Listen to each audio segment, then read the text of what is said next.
सोलापूर जिल्ह्यातील दक्षिण सोलापूर तालुक्यात अवैध वाळू उपसाचा मोठा प्रकार उघडकीस येत आहे।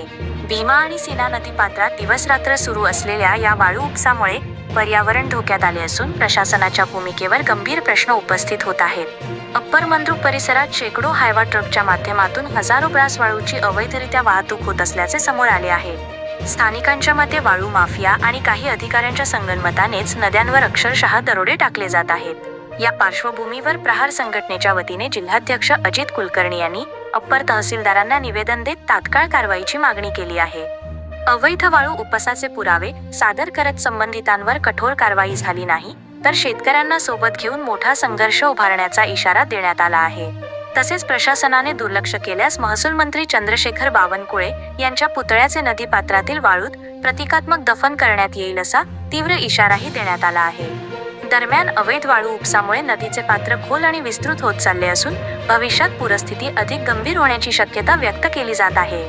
याचा थेट परिणाम शेतकऱ्यांवर होण्याची भीती व्यक्त होत आहे। त्यामुळे प्रशासनाने तात्काळ कारवाई करून वाळू माफियांवर लगाम लावावाशी मागणी जोर धरत आहे। आता मोठा प्रश्न असा की प्रशासन या गंभीर प्रकरणाकडे लक्ष देऊन कारवाई करणार का की सोलापूरमध्ये वाळू माफियांचा हा बेकायदेशीर धंदा असाच सुरू राहणार। अशाच ताज्या आणि विश्वासार्ह बातम्यांसाठी आमच्या चॅनलला सबस्क्राईब करा, व्हिडिओला लाईक करा आणि शेअर करायला विसरू नका। नमस्कार, मी अजित कुलकर्णी, प्रहार जनशक्ती पक्ष जिल्हा अध्यक्ष। आत्ताच आम्ही जिल्हा कलेक्टर असतील, मंद्रुपचे तहसीलदार असतील यांना निवेदनामार्फत कळवण्यात आलं की जेणेकरून लवंगी असेल, भंडारकवटे इथं असेल, जसं पेट्रोलला लाईन लागती तसं नदीत वाळू उपशासाठी अक्षरशः 100 ट्रकची लाईन लागलेली आहे आणि नदीवर दरोडा घालण्याचा प्रयत्न जे काही कोणी कॉन्ट्रॅक्टर असतील ते नियमबाह्य वाळू उपसा करून नदीवर दरोडा घालण्याचा प्रयत्न करत आहे आणि निसर्गाचा जो काही प्रकोप होण्याची शक्यता आहे। भविष्यात नदीचं पात्र मोठं होऊ शकतं।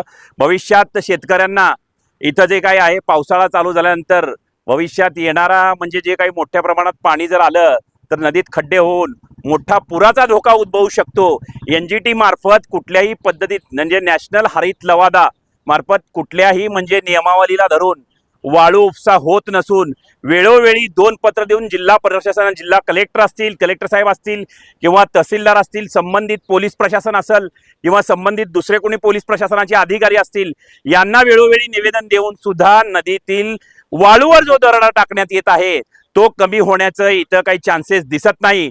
असं जर यांना पत्र दिलेलं असताना 1-2-4 दिवसामध्ये जर संबंधित ट्रकवर RTO असेल किंवा संबंधित ट्रॅफिक पोलीस असतील किंवा जे काही असतील महसूल प्रशासन संयुक्त ह्याच्याने जर कारवाई नाही केली तर मोठ्या प्रमाणात महसूल मंत्र्याचा पुतळा नदीत बुडवून किंवा वाळूत गाडून मोठ्या प्रमाणात आंदोलन केल्याशिवाय आम्ही राहणार नाही, हे या माध्यमातून सांगू इच्छितो। धन्यवाद।